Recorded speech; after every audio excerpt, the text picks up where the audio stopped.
Hello. Today we will be discussing how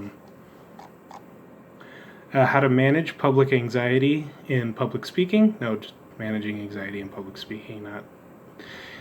You know what I mean. The specific purpose is to inform the audience on the nature of public speaking anxiety and how to combat it. Many of us have heard the old adage of pretending the audience is in their underwear to relieve anxiety when giving a speech, but unfortunately it's rarely that simple, especially because imagining a bunch of people in their underwear makes me more nervous than it does relaxed. Today we are talking about more effective ways to help manage our anxiety when speaking in front of a large crowd, a skill useful both to this class and the rest of our lives.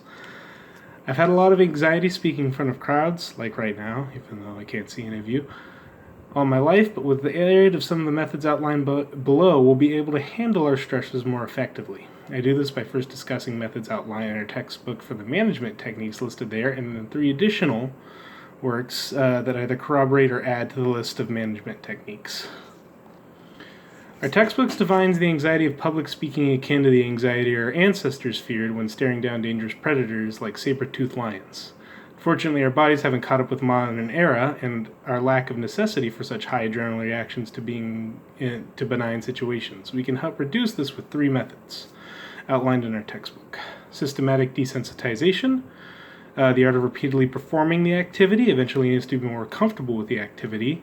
As a natural result of giving more speeches, we will be more comfortable giving them.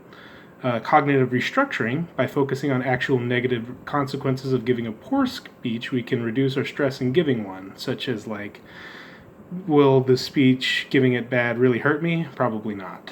And we're able to relax a lot more when giving one.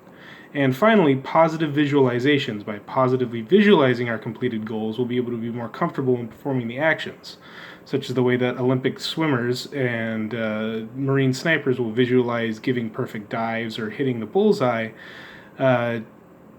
make it easier for them to do so. In the same way, it'll make it easier for us to do so.